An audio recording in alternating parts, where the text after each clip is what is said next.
नमस्कार, आप सभी का स्वागत है क्रीड़ा तंत्र एकेडमी के फेसबुक लाइव में। पेरेंटिंग मंत्र विद क्रीड़ा तंत्र, ये जो हमने पेरेंटिंग के ऊपर एक फेसबुक सीरीज का श्रृंखला चालू किया था, आज उसके 8वें भाग पे हम लोग पहुंच चुके हैं, 8वें लाइव तक पहुंच चुके हैं। और आज के दिन ऐसे स्पोर्ट्स पर्सन की जिन्होंने जीरो से हीरो तक की यात्रा तय की, ऐसे कुछ कहानियां आपको बताया जाएगा हमारे गेस्ट के द्वारा। तो सबसे पहले जो आज मेहमान उपस्थित है उनका परिचय करा देता हूँ। हिमालय भाई गोस्वामी। हिमालय भाई स्पोर्ट्समैन है और साथ साथ गन फॉर ग्लोरी एक शूटिंग एकेडमी है, राइफल शूटिंग एकेडमी, उसके गुजरात स्टेट के मैनेजर भी है। तो आज हिमालय भी हमारे साथ ऐसी कहानियां साझा करेंगे जो एक खिलाड़ी, दोस्तों एक बात करते हैं, खिलाड़ी के सक्सेस के अंदर बहुत सारा जुनून होता है, उसके लिए संसाधन की कमी हो सकती है, लेकिन अगर उसके मन में एक जुनून है, एक भाव है सक्सेस होने का, तो वो खिलाड़ी को सक्सेस बना देती है। तो ऐसे कुछ कहानियों के साथ में हिमालय भी हमारे साथ में बात करेंगे। और कहानियों के साथ में अगर आपके मन के अंदर कुछ प्रश्न आ रहे हैं तो आप कमेंट में वो प्रश्न पूछ सकते हैं। कहानी पूरी होने के बाद में हम कुछ प्रश्न हिमालय भी से लेंगे। तो बिना विलंब किए हिमालय भी आप शुरू करिए। जी धन्यवाद आलोक जी। स्पोर्ट्स पर्सन की अगर बात की जाए तो वैसे ही कोई स्पोर्ट्स पर्सन नहीं कहलाता। ऐसे अचीवमेंट उसकी गोदी में नहीं आती। तो ऐसी ही कुछ रियल हीरो, जी हाँ, स्पोर्ट्स के रियल हीरो की कुछ बातें हम आज जानेंगे। यूं ही नहीं मिलती राही को मंजिल, यूं ही नहीं मिलती राही को मंजिल, एक जुनून सा दिल में जगाना पड़ता है। पूछा किसी को चिड़िया ने, पूछा किसी को चिड़िया ने कैसे बनाया ये आसियाना। चिड़िया बोली भरनी पड़ती है उड़ान बार बार, तिनका तिनका उठाना पड़ता है। जी हाँ, ऐसे ही अचीवमेंट और मेडल्स स्पोर्ट्स पर्सन नहीं लाते। कितनी दिक्कत होती है, कितनी मेहनत लगती है, कितना डेडिकेशन करना पड़ता है, डिसिप्लिन उनकी लाइफ में होनी पड़ती है, न जाने कितना कुछ सहन करना पड़ता है। वैसे ही एक स्पोर्ट्स पर्सन जिनकी हम बात करेंगे, जिन्होंने अपने पहले ही मैच में 3 गोल किए थे। उनके ओलंपिक करियर में उन्होंने कुल 35 गोल्स किए हैं। इंटरनेशनल में उन्होंने 400 गोल किए थे। ओवरऑल अगर देखा जाए तो 1000 से भी ज्यादा उनके गोल थे। जी हाँ, आप समझ ही गए होंगे, मैं बात कर रहा हूं मेजर ध्यानचंद की। मेजर ध्यानचंद स्पोर्ट्स के इतिहास में एक ऐसा नाम जहां पे आज लोग उनको हॉकी के जादूगर के नाम से भी जाने जाते हैं। उनके बहुत सारे यानी स्टूडेंट आज भी उनको दद्दा करके बुलाते हैं। ऐसे मोटिवेशनल और इंस्पायर मेजर ध्यानचंद की कुछ कहानी और उनकी बातें हम देखेंगे। उत्तर प्रदेश के एक छोटे से गांव में वो पैदा हुए थे। पिताजी सेना में थे, इसलिए डिसिप्लिन और फिजिकल एक्टिविटी में पहले से उनको इंटरेस्ट था। लेकिन उनके हॉकी के बारे में उनका कोई भी ऐसा इंटरेस्ट उस समय पे उनका नहीं था। जब वो छोटे थे, उनका इंटरेस्ट ओनली फॉर कुश्ती में, जुडो में रहता था।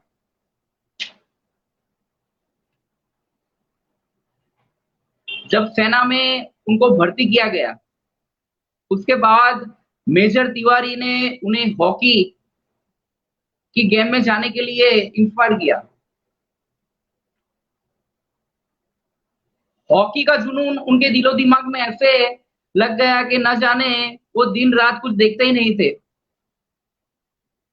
वो पूरी रात भर हॉकी स्टिक लेके प्रैक्टिस किया करते थे।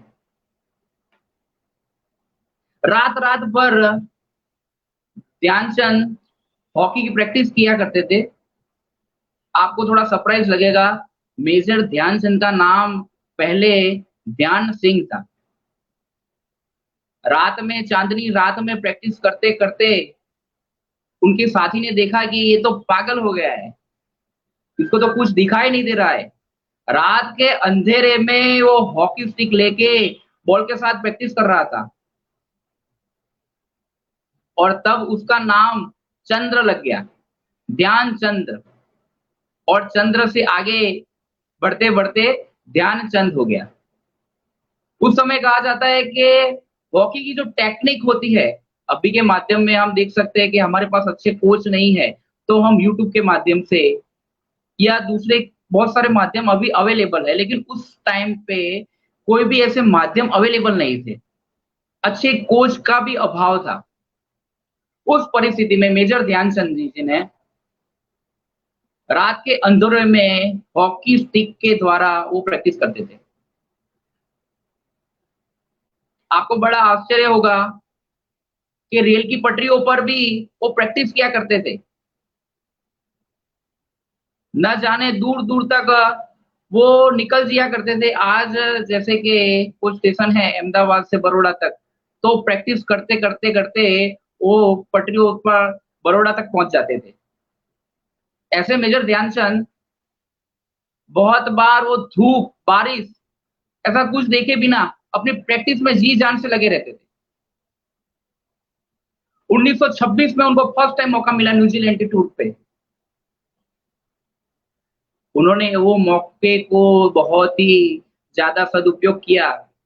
उन्होंने वो मौका छीन लिया और भारत का वो करिश्माई जो तूफ़ानी प्रदर्शन था, कहते हैं 176 टोटल गोल भारत ने किए और उनमें से मेजर ध्यानचंद ने 100 गोल किए थे।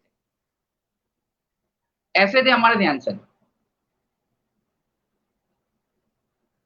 एक न्यूजीलैंड की एक मैच में हमारे साथ हम इंडिया को हार का सामना करना पड़ा। वो सामना इसलिए करना पड़ा कि उस समय मेजर ध्यानचंद जो थे, वो थोड़े अस्वस्थ थे। उनको पूछा गया बाद में कि सभी मैच हम जीत चुके थे, लेकिन एक मैच हम हार गए, इसका कारण क्या था? तो मेजर ध्यानचंद ने हँसते-हँसते कहा, उस समय ये ध्यानचंद थोड़ा बीमार था। आगे की अगर बात की तो 1932 में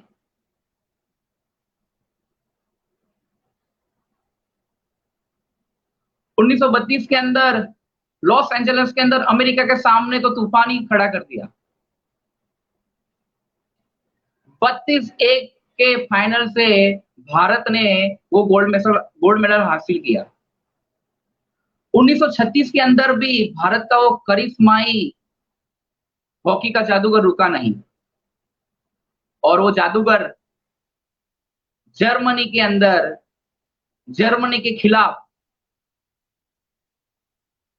मैच में अड़ा हुआ था और वो खड़ा हुआ था। उस मैच के अंदर उस समय का तानाशाह हिटलर भी मौजूद था। वो अपने जर्मनी के साथियों का उत्साह बढ़ाने के लिए सभी प्रयत्न कर रहा था। फर्स्ट हाफ कंप्लीट हो चुका था। उस फर्स्ट हाफ में भारत 1-0 से आगे था। हिटलर को लगा कि अब शायद भारत का पलड़ा भारी लग रहा है, हम मैच हमारे हाथ से निकल सकते हैं। उसने मैच के अंदर यानी सेकंड हाफ में हद से ज्यादा पानी का छंटकाव कर दिया। उस समय की बातों से और अभी जो हम पढ़ते हैं, उसमें वो उल्लेख आता है कि सेकंड हाफ में 1936 के वो ओलंपिक में हद से ज्यादा पानी का छंटकाव किया गया।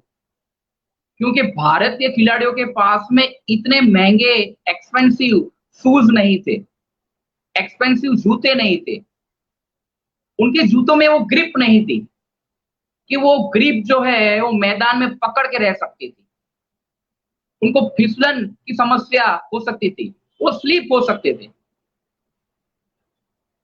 तब मेजर ध्यानचंद ने अपने जूते निकाले और लग गए। वैसे ही कुछ दूसरे साथी ने भी जूते निकाले और वही मैच में सेकंड हाफ में 7 गोल किए और जर्मनी को मुंह तोड़ जवाब दिया। हिटलर जो है बीच मैच में ही वो निकल गया, बहुत ही गुस्सा और अक्कड़ से भरा हुआ हिटलर वहां से चल दिया।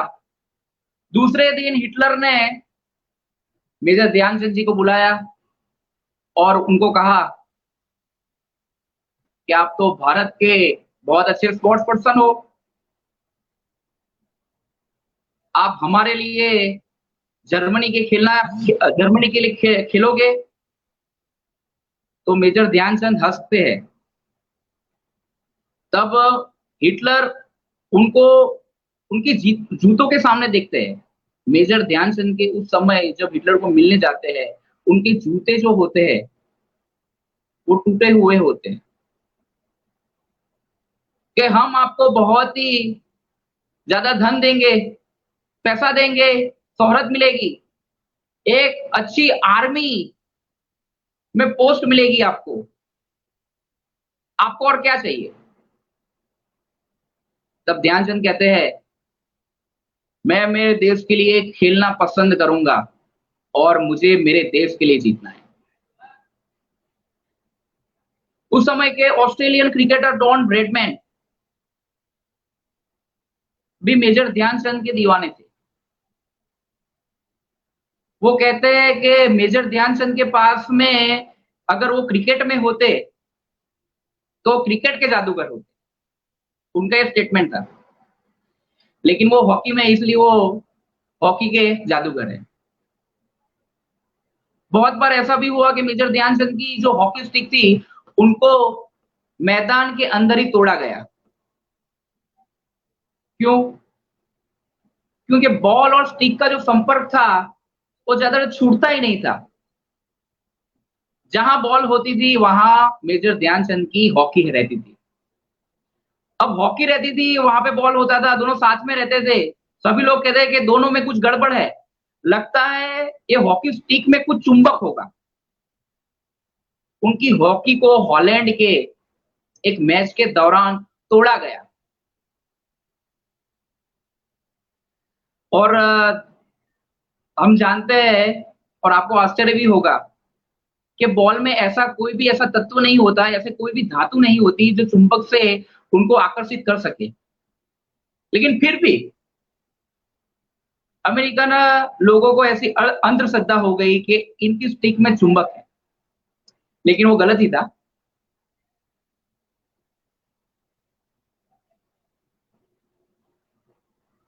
आगे चल के मेजर ध्यानचंद जी को 1956 में पद्म विभूषण भी दिया गया। पूरा भारत देश नेशनल स्पोर्ट्स डे जब मनाता है, सेलिब्रेट करता है, वो 29 अगस्त वो मेजर ध्यानचंद जी का भी जन्मदिन है। इस तरह से भारत देश उनको सम्मान देता है। ऐसे ही हमारे एक दूसरे एक एथलीट कहते हैं कि जितना बड़ा संघर्ष होता है जीत उतनी ही शानदार होती है। नॉर्थ ईस्ट के एक छोटे से गांव में पैदा हुई एक लड़की, गरीब किसान के घर में पैदा हुई। और लड़की ज्यादातर पैदा होती है गरीब के घर में, उनको पढ़ाई और घर के काम, उसके अलावा दूसरी कुछ एक्टिविटी में लोग जुड़ते नहीं है, उनका फोकस नहीं रहता है। लेकिन ये लड़की थी बहुत जिद्दी।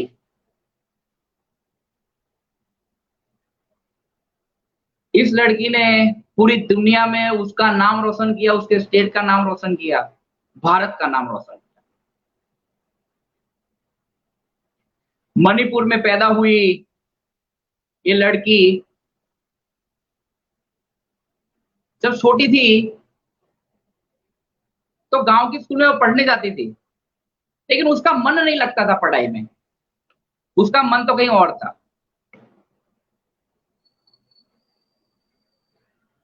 7 तक वो अपनी स्कूल में, अपने गांव में ही स्कूल में वो पढ़ी। 8 9 में इम्फाल जो मणिपुर का कैपिटल है, वहां पे सेंट जेवियर स्कूल में वो पढ़ने के लिए जाती है और वहां पे 1 साल वो फेल होती है।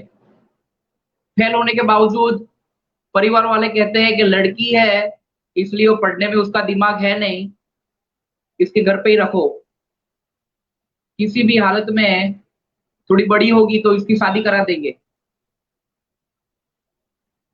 लेकिन ये लड़की के मनोबल बहुत ही मजबूत थे, उसके इरादे कुछ और थे।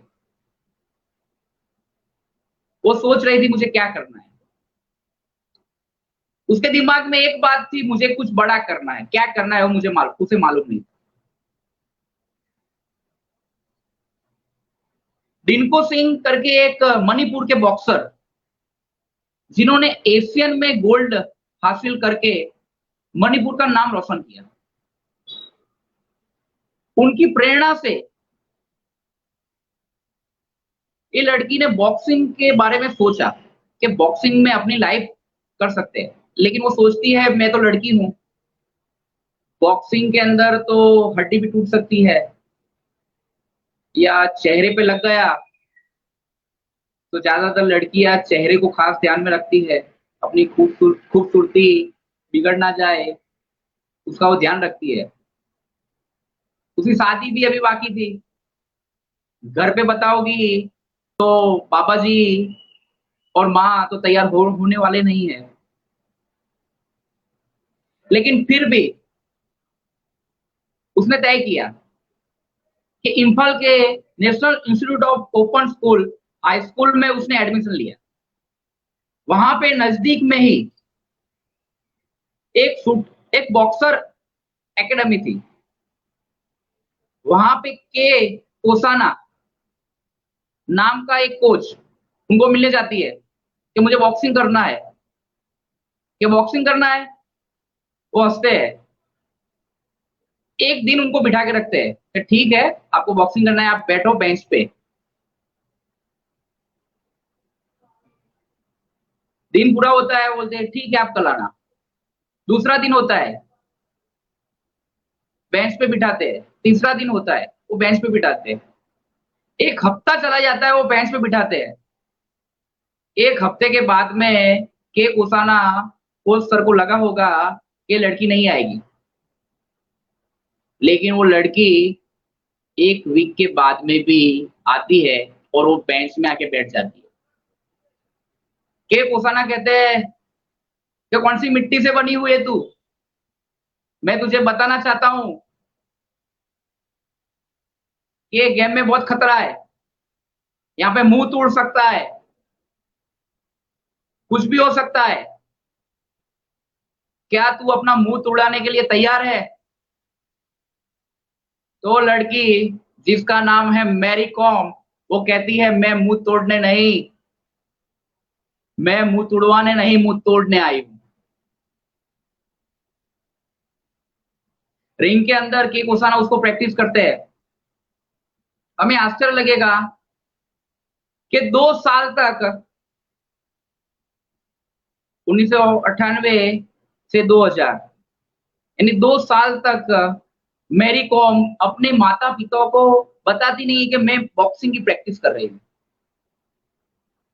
पढ़ाई करने के लिए इम्फाल जाती थी और वहां से ही वो प्रैक्टिस रिंग के अंदर चली जाती थी।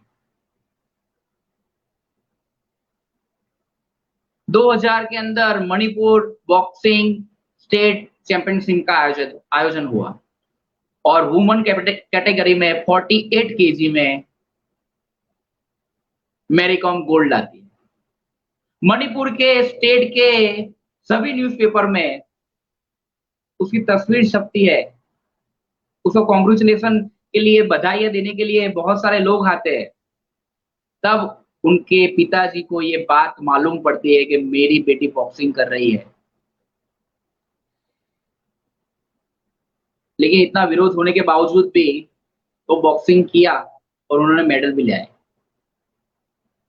अपने पिताजी को मनाती है और अगले ही कुछ यानी 2001 में ही राष्ट्रीय से अंतरराष्ट्रीय इंटरनेशनल वुमेन वर्ल्ड कप के अंदर वो फर्स्ट टाइम पार्टिसिपेट करती है और वो वहां पे उनका आता है सिल्वर। सिल्वर मेडल लाने के बाद वो रुकती नहीं है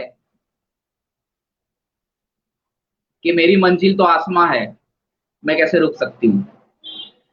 सेकंड ईयर में वर्ल्ड कप खेला जाता है, वुमेन कैटेगरी 48 केजी में मेरी कॉम लाती है गोल्ड। 25 में गोल्ड, 2006 में गोल्ड, 2005 के अंदर मेरी कॉम की शादी होती है, 2007 के अंदर मेरी कॉम को ट्विंस बच्चे, जुड़वा बच्चे पैदा होते हैं। एक ऊंचाइयों तक पहुंचने वाली लड़की 2 बच्चों की मां बन चुकी है, अपने घर परिवार में रह रही है। तब एक छोटी सी घटना होती है।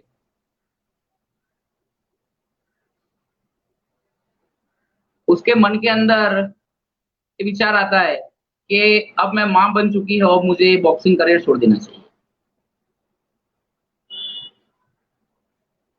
गांव के कुछ लोग वो चर्चा करते हैं कि जो स्त्री होती है, जो वुमन होती है, उनकी उनका जीवन मैरिज लाइफ और बच्चे तक ही सीमित रहता है। पहले आप कुछ भी कर सकते हो, लेकिन बाद में आप कुछ नहीं कर पाते। अब आपको अपने हस्बैंड और अपने बच्चों के बारे में सोचना पड़ता है। ये बात उसके दिलो दिमाग में घुस गई। रात को सोचती रहती थी। तब उसके हस्बैंड के ऑलरेन कॉम ने उससे चर्चा की कि बच्चों का पालन पोषण मैं करूंगा, आप फिर से बॉक्सिंग एकेडमी ज्वाइन कीजिए। और 1 साल के गैप के बाद मैरी कॉम फिर से कमबैक करती है। कमबैक करने के बाद 2008 के अंदर वो फिर से वर्ल्ड कप वुमन गोल्ड लाती है। उसी समय एक एशियन होता है, उसमें भी वो गोल्ड लाती है। कॉमनवेल्थ के अंदर विजेंद्र सिंह जो बॉक्सर है, उनके साथ में फर्स्ट यानी फ्रंट फ्लैग मार्च करने का मैरी कॉम को मौका मिलता है। 2012 के अंदर लंदन ओलंपिक, सभी की आशाएं और निगाहें मैरी कॉम पर। ये लड़की भारत के लिए मेडल लाएगी और उनकी आशाओं को, उनकी उम्मीदों पर मैरी कॉम खरी उतरी। 2012 में मैरी कॉम ने 48 केजी वेट कैटेगरी में ब्रॉन्ज मेडल लाती है। कहा जाता है कि पूरे विश्व के अंदर सबसे ज्यादा वुमेन वर्ल्ड कप चैंपियन को रही हो तो वो भारत देश की है, वो लड़की मणिपुर की है, वो लड़की मैरी कॉम है। उसका सफर अभी भी रुका नहीं है, अभी भी वो मैच खेलते हैं। और हम सबको मालूम होगा कि ऐसी ही एक मोटिवेशनल और इंस्पिरेशन देने वाली उनकी एक मूवी भी बन चुकी है। तो वैसी थी हमारी मैरी कॉम, जिनका डेडिकेशन और जीत की बदौलत वो आज एक मुकाम पर है।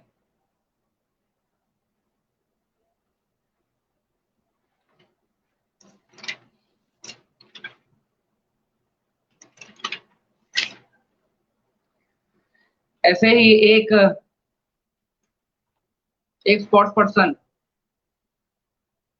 जिनके बारे में पूरी दुनिया पागल हो गई है कि ये स्पोर्ट्स पर्सन जीता कैसे है, इसको इतनी सारी सफलताएं सक्सेस मिला कैसे है। इम्पॉसिबल है, ये हो नहीं सकता, ये कैसे हो गया। जी हाँ, ये हो गया। अमेरिका में पैदा होने वाले माइकल फेल्प्स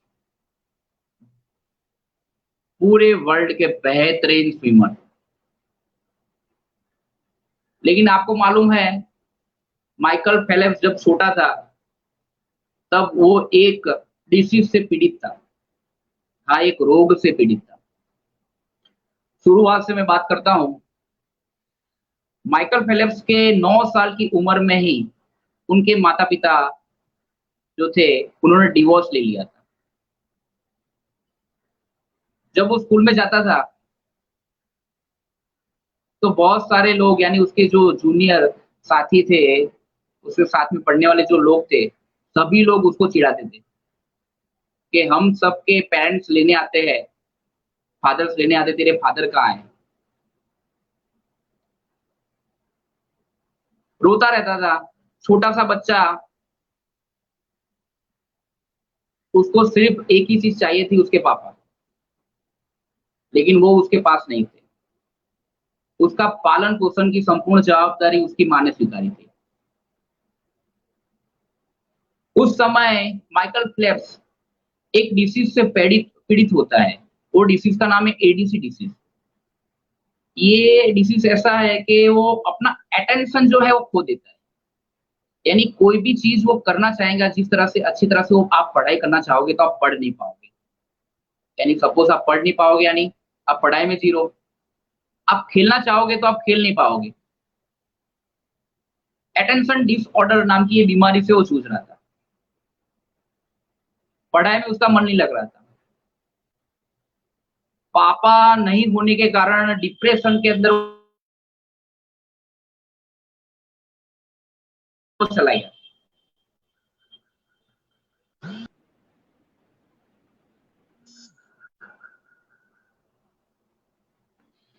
घर की परिस्थिति एकदम सामान्य हो गई थी। ऐसी परिस्थिति में उसकी माँ भी यानी उनकी मदर भी खुद डिप्रेशन में चले गए। लेकिन वो सभी बातों को भूलकर वो पड़ा स्विम यानी वो पड़ा स्विमिंग करने के लिए। स्विमिंग कोर्ट के अंदर वो पड़ा। तब कहा जाता था, उसके कोच का ये स्टेटमेंट है, जब फेलिप्स छोटा था, उस समय वो स्विमिंग करता था, तो देखने जैसा दृश्य था। कैसा दृश्य? तो उसके कोच ने एक बात कही थी कि तू हेलमेट पहन ले, तेरे कान के अंदर हैंड्स फ्री लगा दे और चश्मा लगा दे और तेरे को स्विमिंग करना है। इसका मतलब तेरा फोकस जो है वो डिस्ट्रैक्ट नहीं होना चाहिए। तेरा फोकस जो है एक ही रहना चाहिए। तो डिस्ट्रैक्ट हुआ तो तू गया। ऐसा क्यों कर रहे थे? क्योंकि वो ऑलरेडी एक डिसऑर्डर से पसार हो रहा था। ऐसी कठिन ट्रेनिंग करने के बावजूद भी छोटी सी उम्र में यानी कितनी 10 साल की उम्र में वो लड़का नेशनल रिकॉर्ड तोड़ देता है। अपने पिताजी के चले जाने के बाद वो तुरंत ही स्विमिंग कोर्ट के अंदर आता है। जब उसकी उम्र होती है 7 years, after 3 years after 3 years वो नेशनल रिकॉर्ड तोड़ देता है। ज्यादातर ओलंपिक के बारे में हमें मालूम भी नहीं होता। उस साल यानी 15 साल की उम्र में माइकल फेल्प्स ओलंपिक पार्टिसिपेट कर चुका होता है। आप सोचो 15 साल, कितनी छोटी उम्र में।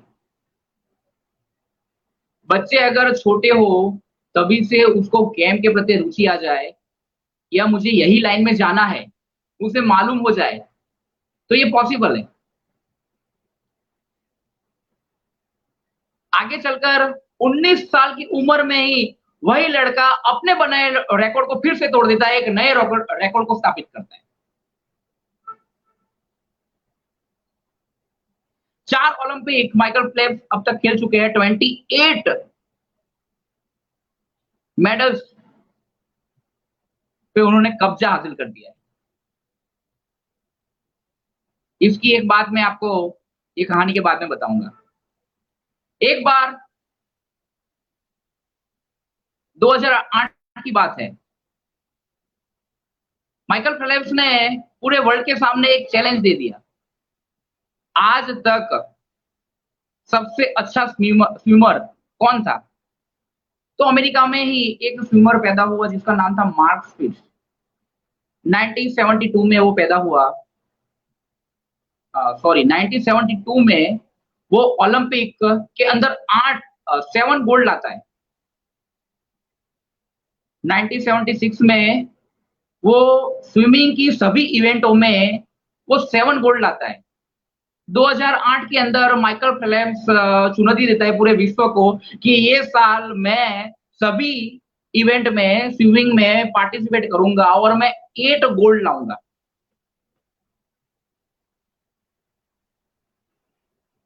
ये पहले से यानी जाहिरात कर दी उन्होंने।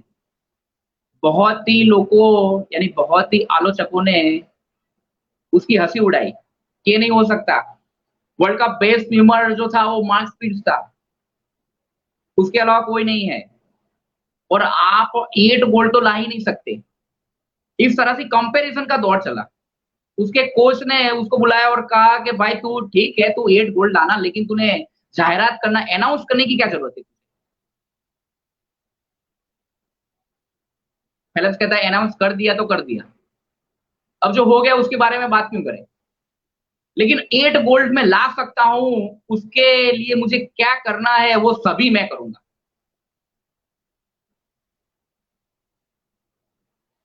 वो देखता है कि माइकल स्पिट्ज था वो दिन में 8 घंटे प्रैक्टिस करता था, जो वर्ल्ड का बेस्ट स्विमर भूतकाल में रह चुका है। माइकल फेल्प्स ने सोचा कि ठीक है, मैं भी प्रैक्टिस करूंगा, दिन के 12 घंटे करूंगा। 8 घंटे करता था, मुझे 8 गोल्ड लाने हैं, मैं दिन के 12 घंटे प्रैक्टिस करूंगा। बहुत चालू कर। जो स्पोर्ट्स पर्सन है उनको मालूम होगा कि 12 घंटे प्रैक्टिस करना यानी क्या है। डाइट मेंटेन करना, इंजरी से बचना, ये बहुत महत्वपूर्ण है। 12 घंटे प्रैक्टिस कर रहा था, तभी अचानक प्रैक्टिस करते करते हैवी वेट की एक्सरसाइज करते करते उनके राइट हैंड पे बहुत जोरदार पेन हुआ। हॉस्पिटल गए और हॉस्पिटल में देखा गया, एक्सरे हुई और राइट जो शोल्डर है वहां पे फ्रैक्चर पाया गया। फ्रैक्चर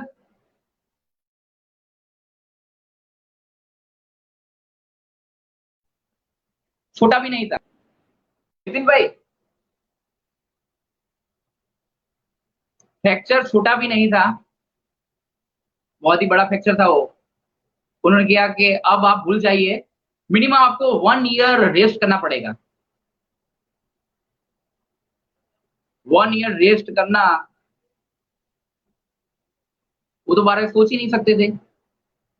2008 के अंदर 8 गोल्ड मेडल डाले ओलंपिक में, ये अनाउंस माइकल फेल्प्स कर चुके हैं।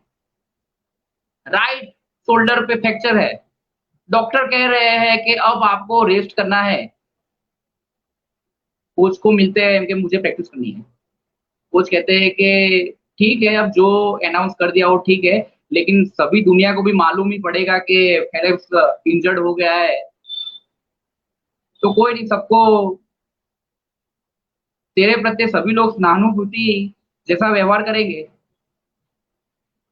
कोई बात नहीं, उसमें अपने आगे वाली मैच में या नेक्स्ट ईयर मैच में अच्छा प्रदर्शन करने की कोशिश करेंगे। फेल्प्स घर पे जाता है, पूरी रात वो सो नहीं पाता है। उसके माइंड के अंदर 2 ही बातें होती है, एक कि 8 गोल्ड लाने, और दूसरी ये मैं कर सकता हूं। मेरे शोल्डर में फ्रैक्चर है फिर भी मैं कर सकता हूं। मुझे डॉक्टर ने रेस करने बोला है लेकिन मैं रेस नहीं करूंगा, मैं कर सकता हूं। कैसे करूंगा? करूंगा कैसे? दोनों हाथ में तो, राइट हैंड पे तो फ्रैक्चर है। उसने सोचा और मॉर्निंग में मिलने गया कोच से कि ठीक है मैं प्रैक्टिस करूंगा लेकिन अपने दोनों हाथों का इस्तेमाल नहीं करूंगा। कोच जो है वो सोचने लगते हैं कि हाथों का इस्तेमाल नहीं करेंगे तो कैसे बनेगा, कि मैं हाथ का इस्तेमाल नहीं करूंगा, मैं पैर की टेक्निक से ही स्विमिंग करूंगा।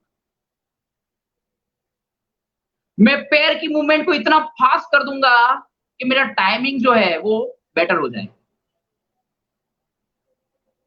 और वो मैक्सिमम एफर्ट पैर पे लगाने लगे। दोनों हाथों को बांधकर वो प्रैक्टिस करते थे, पैर की मूवमेंट से वो प्रैक्टिस करते थे। जो स्विमर है, और आप सबने शायद स्विमिंग की हो तो मालूम होगा कि हाथ और पैर दोनों को कोलैबोरेशन करके ही स्विमिंग जो होती है बेटर की जा सकती है। लेकिन अगर एक ही चीज का इस्तेमाल की जा सकती है तो स्विमिंग हो सकती है, लेकिन आप फास्ट नहीं कर सकते, उसमें आपकी एनर्जी है बहुत ही ज्यादा वेस्ट होती है। ऐसे 1 ईयर तक उन्होंने प्रैक्टिस की। 2008 बेजिंग चीन के अंदर वो ओलंपिक खेला जाना था।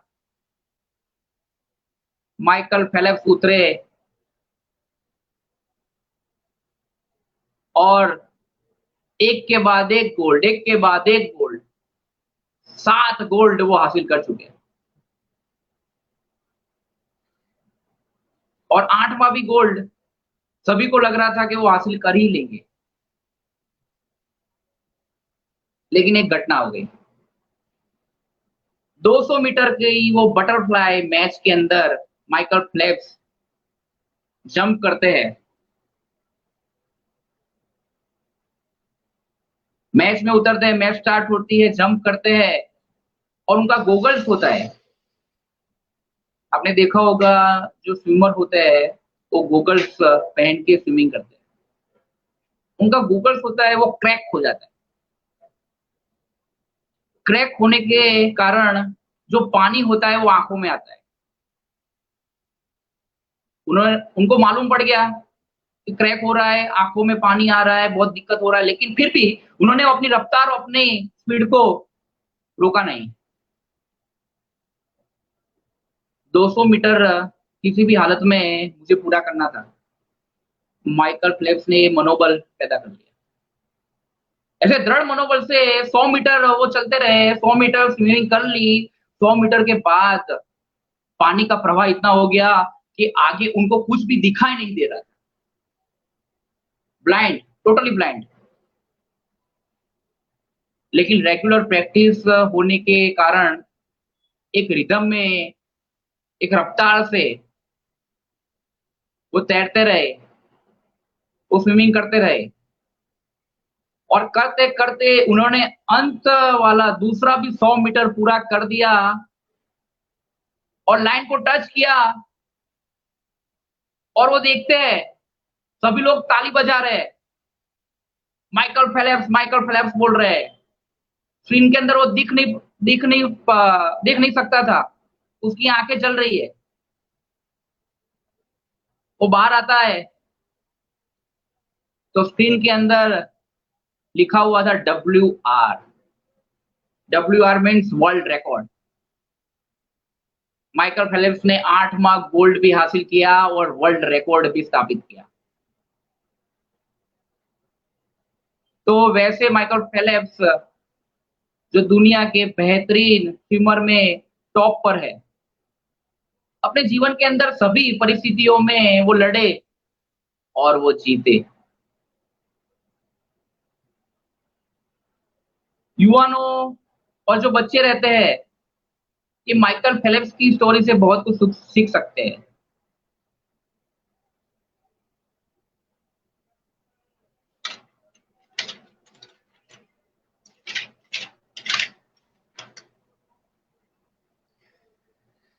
जी हाँ दोस्तों, आगे की ओर बढ़ते हैं।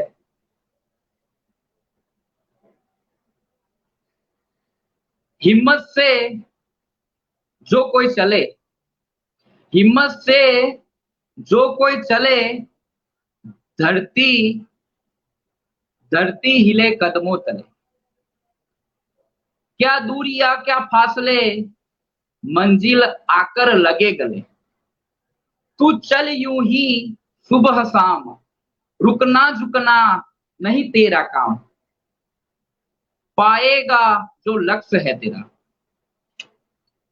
अपने लक्ष्य को हर हाल में पाना।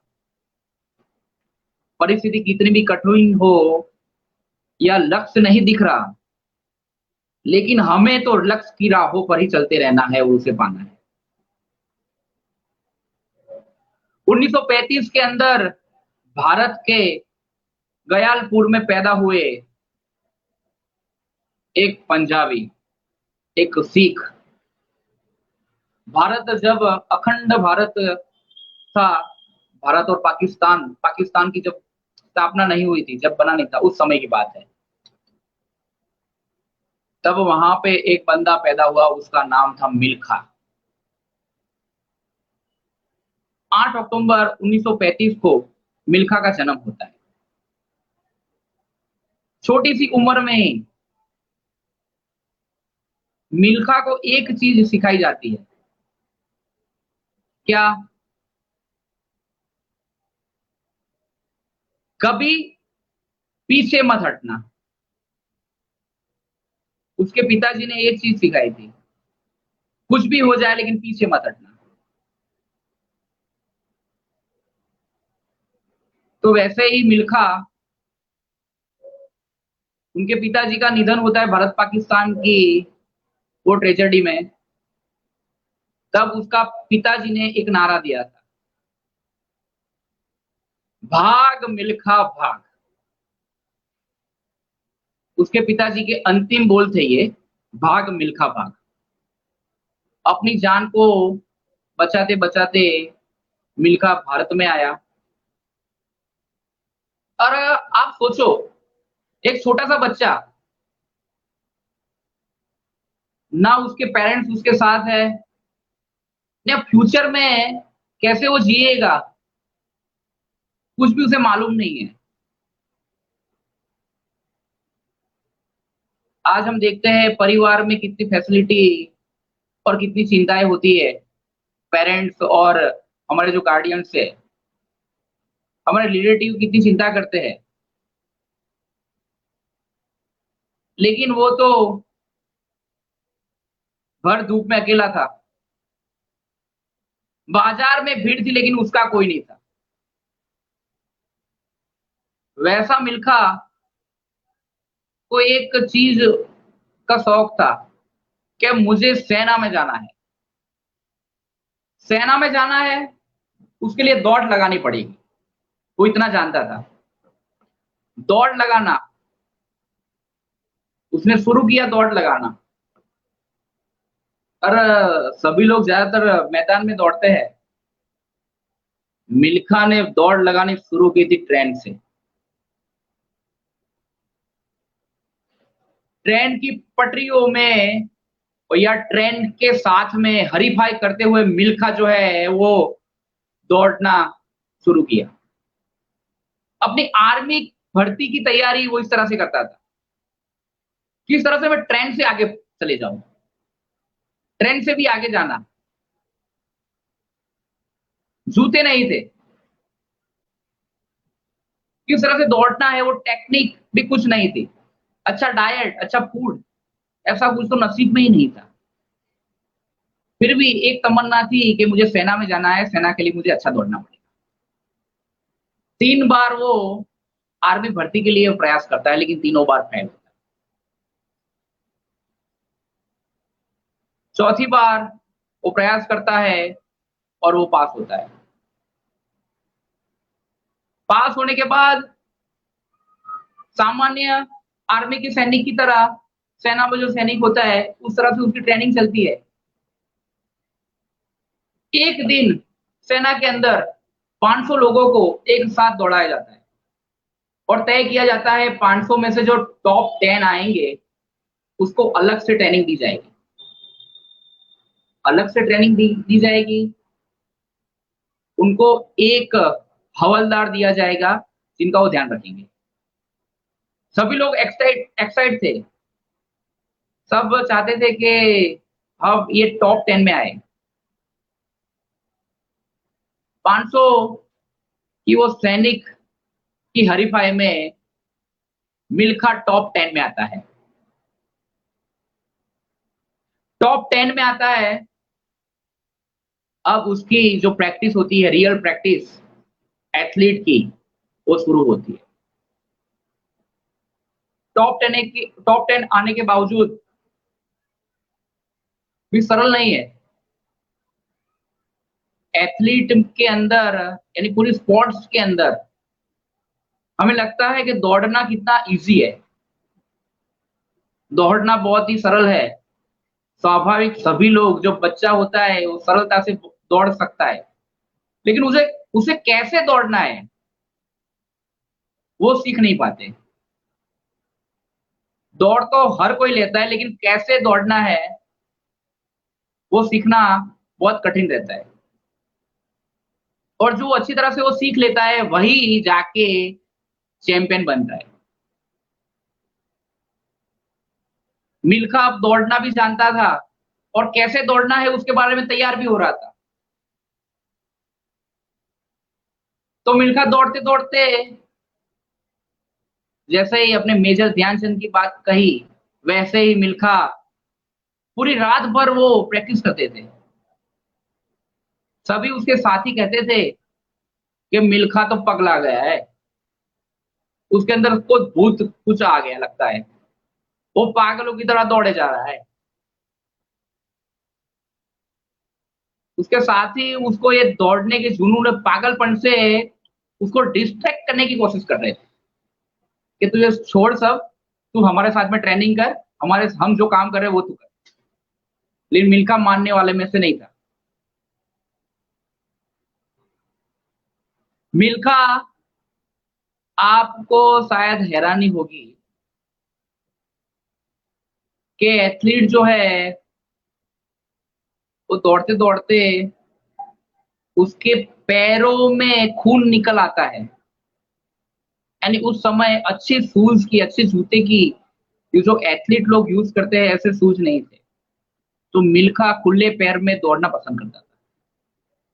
तो दौड़ते दौड़ते मिल्खा के पैर में खून निकल आता था, पैरों में छाले हो जाते थे, उसका पैर जो है, पैर का जो तलिया वो छाले से भर जाता था। हमें जब कुछ ऐसा हो जाता है तो हम क्या करते हैं, रेस्ट, आराम करना जरूरी है। मिल्खा सिंह ने ऐसा नहीं किया, छाले होने के बावजूद भी वो दौड़ते रहते थे। उन्होंने प्रैक्टिस जो है मिस नहीं की। उनका एक ही जुनून, मुझे दौड़ना है। किसके लिए दौड़ना है? मुझे भारत देश के लिए दौड़ना है, मुझे बेहतर दौड़ना है, सबसे बेहतर दौड़ना है। ये जुनून के कारण एक बार मिल्खा सिंह दौड़ते दौड़ते उनके मुंह के अंदर,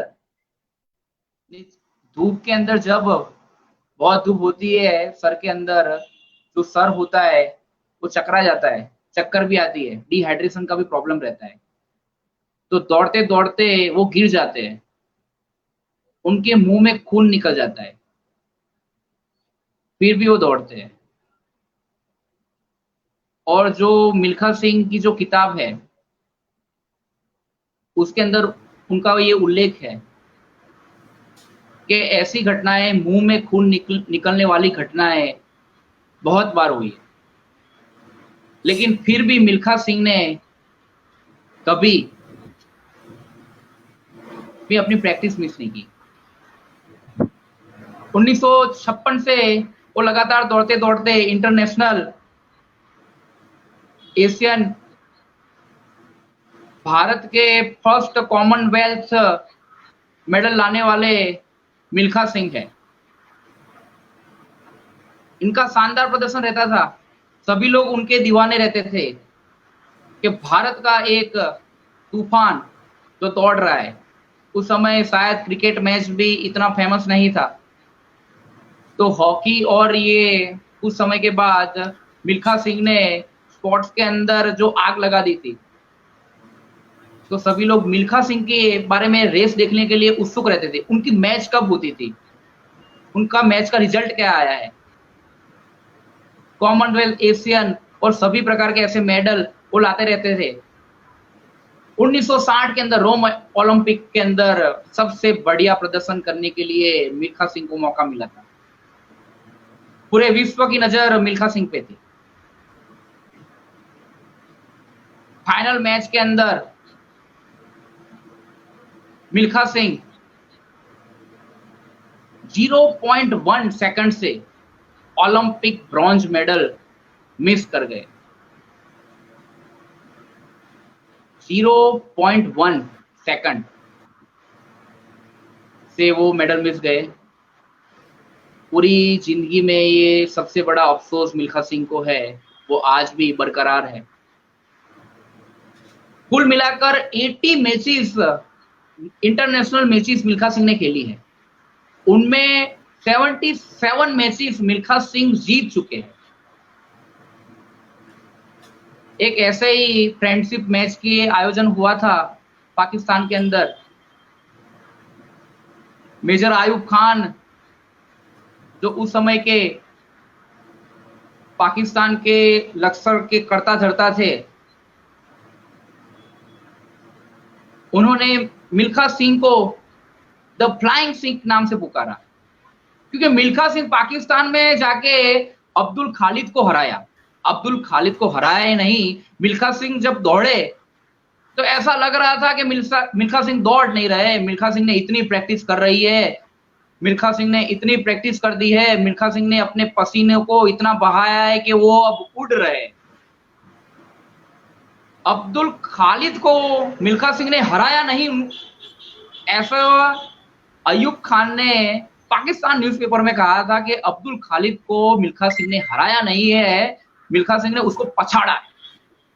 रेस के अंदर बहुत ही बड़े अंतर में मिल्खा सिंह ने वो रेस जीती।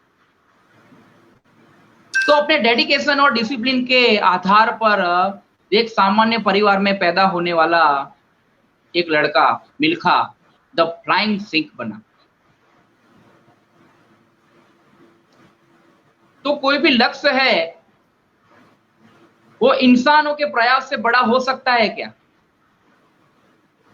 कोई भी लक्ष्य इंसानों के प्रयासों से बड़ा नहीं है। हारा तो वही है जो दिल से लड़ा नहीं है। हारा तो वही है जो दिल से लड़ा नहीं है। आज लड़ने वाले तो लोग बहुत सारे हैं, लेकिन दिल से लड़ने वाले कितने हैं? यानी कहावत को मैं यही कहता हूं कि दिल से लड़ने वाले बहुत कम। आप दिल से लड़ोगे तो आप जीत जाओगे।